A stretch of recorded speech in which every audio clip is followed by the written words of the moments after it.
سایه به سایه با سپاه پاسداران در رد پای سپاه.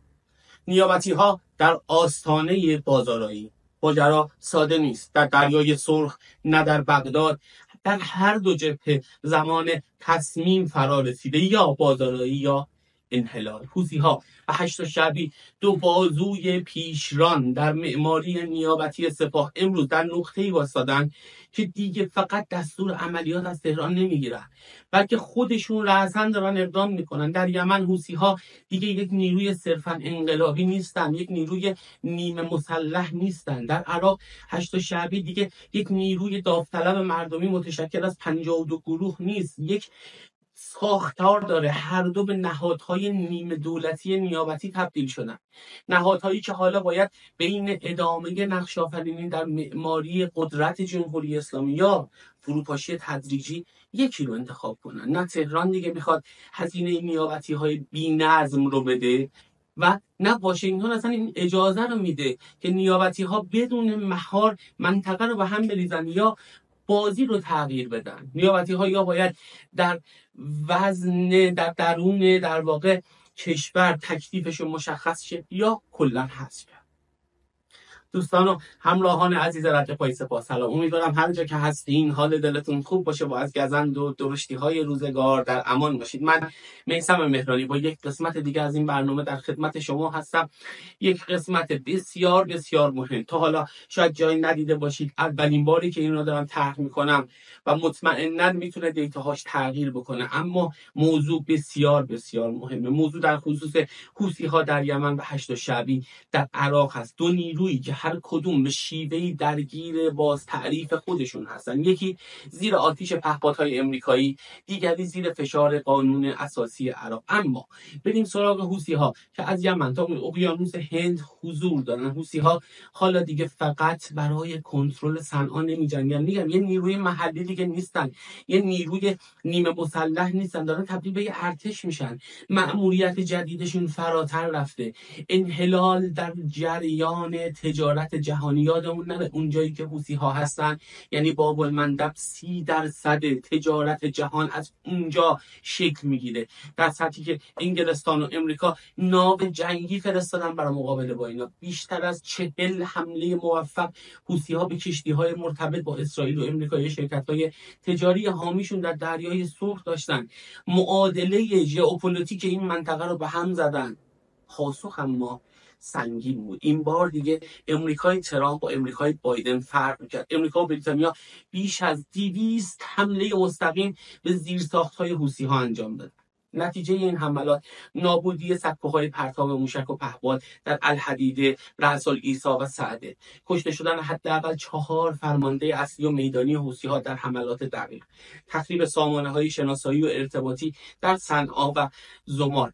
حالا سوال اینه، اول یه سوال دیگه مطرح کنم. خیلی از دوستان میپرسن خب این همه امریکایی‌ها حمله کردن، چرا مثل حزب الله نابود نشدن حوثی‌ها؟ ببینید، حزب الله یه شبکه بود، یه شبکه سیاسی بود که وقتی بالا صدرش رو، فرماندهانش رو زدن پایین، خود به خود از بین رفت، خیلی ضربه خورد. به علاوه حزب الله دشمنش یعنی اسرائیل کنارش بود، حزب الله زیر ضرب کشورهای دیگه بود. اما در یمن اینها پراکنده هستن، اینها ساختار سیاسی ندارن.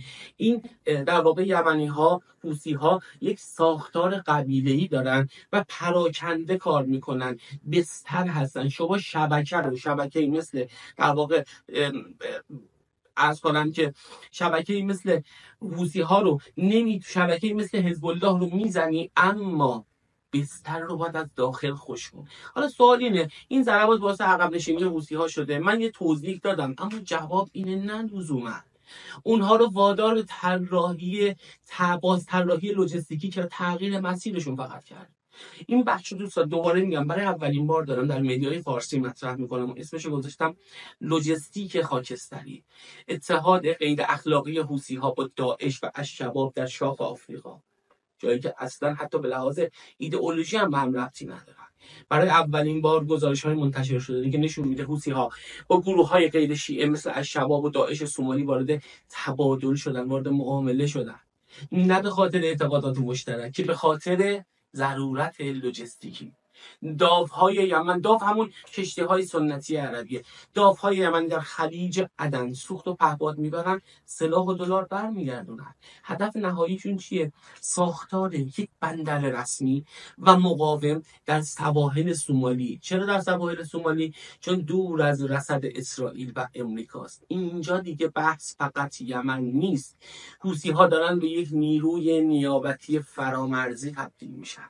هشت شعبی، بریم سراغ هشت ببینیم چه خبره. هشت شعبی یه پایان بازیش در بغداده یا دوباره داره شکل میگیره، مثل حوثی‌ها داره خودش رو باز طراحی میکنه. ببینید موضوع متفاوته. در عراق خیلی شدید موضوع متفاوت و خطرناک‌تره. دولت محمد سودانی تحت فشار مستقیم امریکا، امارات و حتی سیگنال‌های پنهانی از عربستان پروژه ادغام کامل هشت شعبی در ارتش عراق رو پیش میبره. اما این ادغام واقعا خوبه؟ اسم رمز این ادغام خلع سلاح آرومه. در نگاه غرب نیرویی که بودجهش رو دولت میده ولی به تهران پاسخ میده باید منحل بشه یا بی خطر بشه. 3 سناریو برای 8 گذاشتن. ادغام کامل یعنی پایان استقلال عملیاتیشون، پایان مأموریت نیابتیشون، انشعاب سازمانی، تبدیل بشن به یه مجموعه از گروه‌های سایی مشابه اونچه در دوران اشغال عراق دیدیم. عقب نشینی کنن از بغداد و تمرکز روی مناطق مرزی با سوریه، یعنی پناهگاه سازی. دوستان این خیلی خطرناکه. به نظر من اینها انحلالشون بهترین گزینه است. اگر اینها برن داخل ارتش عراق، این یعنی چی؟ یعنی که نیروهایی که وابستگی دارن به جمهوری اسلامی و خط جمهوری اسلامی رو طی می‌کنن، همون نیابتی‌ها، وارد ارتش رسمی عراق بشن. از کجا معلوم که در اونجا نفوذ نداشته باشن؟ از کجا معلوم که یه گردان، یه گروه، یه لشکر رو به نام جمهوری اسلامی و با اهداف جمهوری اسلامی پیش نبرن؟ سناریوی ترجیحی تهران احتمالاً ترکیبی از این گزینه 2 و گزینه 3، حفظ توان بدون شناسایی رسمی. همون نکته‌ای که گفتم چرا تهران باز تعریف میده. ببینید تهران در حال حاضر، تهران میگم جمهوری اسلامی منظورم، همزمان 3 چالش داره. یکی این که فشار مالی ناشی از تحریم‌ها، نیابتی‌ها باید هزینه‌شون بیاد پایین‌تر، یعنی خودشون کسب درآمد کنن. خبر داریم که یمنی‌ها یعنی حوثی‌ها در هفته‌ای 180 میلیون دلار درآمد داشتن، یعنی باج می‌گرفتن از کشتی‌ها. دومین چالششون فشار اطلاعاتی امنیتی، نیابتی‌ها غیر قابل کنترل شدند. سومیش تغییر اولویت میدانه. ببینید تمرکز از منطقه به داخل برگشته، مدل متفاوت شده، منطقه شرایطش تغییر کرده. برای همینه که در ماه گذشته ما گزارش‌هایی داشتیم، گزارش‌های منتشر شد از کاهش ارسال تجهیزات به یمن و حمایت مشروع از هشت شعبی. یادمون نره همین دیروز که من چهارشنبه مثلا دارم برنامه رو ضبط می‌کنم، علیرغم اینکه میگفتن هشت شعبی قرار خلع سلاح بشه، این یک ضد اطلاعات بود. همزمان جمهوری اسلامی موشک‌هایی به هشت شعبی داد برای اولین بار که برد این موشک‌ها تا اروپا میرسید. چرا میخواد یک کارت بازی سر میز جمهوری اسلامی رو کنه و اروپا رو هم وارد مذاکره کنه که حالا وقتش اینجا نیست درباره‌اش صحبت کنیم. ببینید جمهوری اسلامی میخواد هم نیابتی‌ها رو داشته باشه، اما نیابتی‌هایی که انعطاف پذیر باشن، مستقل در اجرا باشن، ولی در راهبرد وابسته باشن.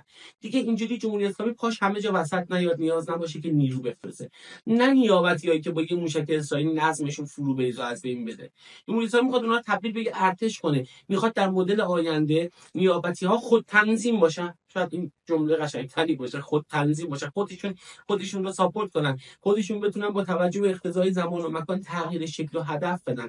چیزی که ما تو ماه‌های اخیر دیدیم آغاز یک دوران تازه در استراتژی نیابتی‌های جمهوری اسلامی.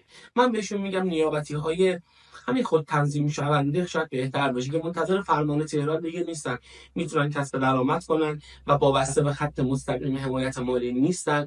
بازیگرانی که میدان رو میفهمن، فرصت‌ها رو شناسایی میکنن و در این حال مسیر کلان و دستورهای اصلی رو از مرکز یعنی جمهوری اسلامی میگیرن. راهبرد با جمهوری اسلامی، بیگ پلنشون رو جمهوری اسلامی تعیین میکنه، اما اینها در رده‌های پایین خودشون تصمیم گیرندن. این مدل جدید نیابتی‌های جمهوری اسلامی به نظر من که باید روش کار کرد. من ندیدم در مدیای فارسی روش کار بشه. در این مدل حوثی‌ها تلاش میکنن که یک بندر غیر رسمی بسازن. اینو دقت دقت کنید حوثی ها تلاش میکنن یه بندر غیر رسمی بسازن. هشت شعبی به جای تقابل مستقیم وارد چونه زنی با دولت عراق میشه. اگه بخوام یه جمله کلیدی تو این برنامه بگم، باید بگم رد پای سپاه دیگه در موشک و پهپاد نیست، در معماری تصمیمه. این خیلی مهمه که بدونیم. اما نتیجه این که دوستان حوثی‌ها و هشت شعبی هر دو در آستانه هم خودتنظیمی و یک پوست‌اندازی هستند دیگه، نه فقط برای بقا بلکه برای بازیگری مؤثر در نظم جدید منطقه و حتی شاخ آفریقا. اونها دیگه نیروهای گوش به فرمان صرف نیستن، از این به بعد تصمیم گیر و تصمیم ساز هستن. اونها تبدیل شدن به گروه های نیمه مستقل، نیمه وابسته و شدیداً انتفاع پذیر. جمهوری اسلامی اگه بخواد میدان نیابتی ها رو حفظ کنه، باید این مدل جدید رو اجرا کنه. نیابتی های خودمختار در اجرا ولی منسجم در راه برد. خلاصه دوستان به پایان این قسمت رسیدیم، خیلی هم طولانی شد. من ازتون خواهش میکنم که اولا ببینید دوستان، از رد پای سپاه، تو این قسمت از رد پای سپاه در واقع رسیدیم.